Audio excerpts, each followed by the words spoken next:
The number you have dialed is currently busy. Please try later. సర్కారు వారి పాట real మార్కెట్ను షేక్ చేస్తున్న రేట్లు. కోకాపేట కోట్లపేట ఎకరాకు 137 కోట్లు. ఇండియన్ రియల్ మార్కెట్లో హైదరాబాద్ వండర్స్. తగ్గేదిలే అంటున్న బిల్డర్స్. నియోపోలిస్ రాయదుర్గంలో జోరు.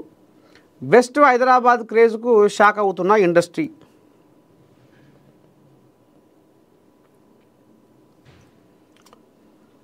నియోపోలిస్ రికార్డులు కొత్త స్థాయికి 5,000 కోట్లు టార్గెట్గా సర్కారు వేలాలు.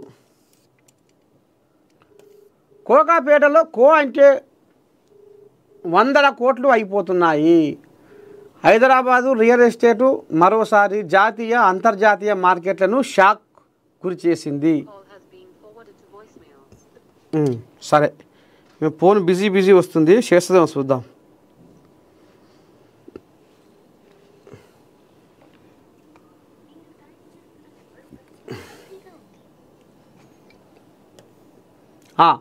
హెచ్ఎండిఏ నిర్వహించిన నియోపోలిస్ కోకాపేట్ వేలాల్లో నమోదైన రికార్డు ధరలు వెస్ట్ హైదరాబాద్ గ్రోత్కు డిమాండ్కు అద్దం పడుతున్నాయి.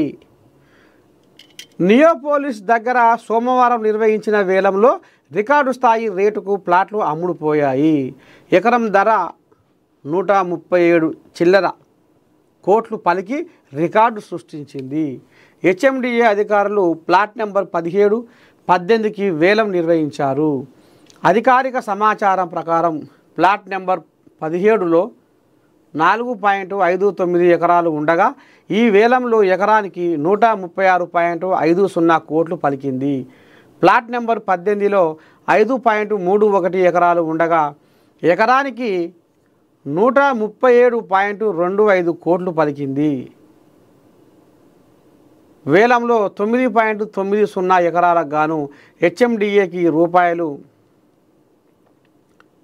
1,355.33 కోట్లు ఆదాయం వచ్చినట్లు తెలుస్తుంది.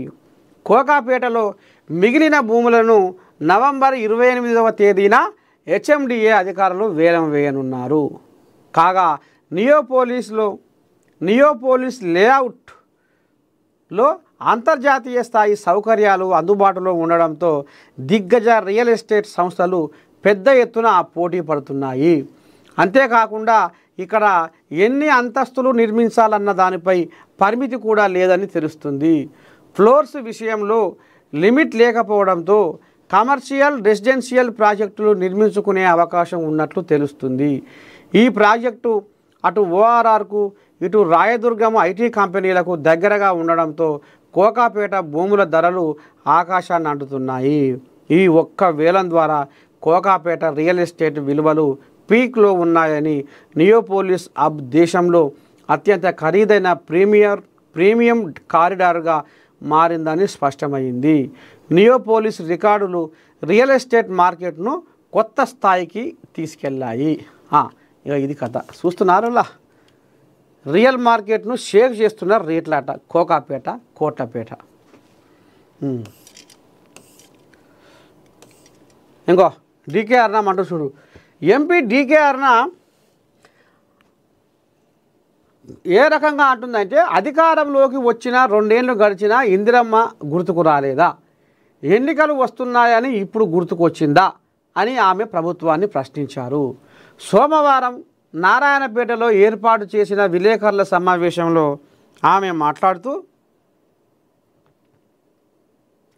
ఈ ప్రభుత్వానికి చిత్తశుద్ధి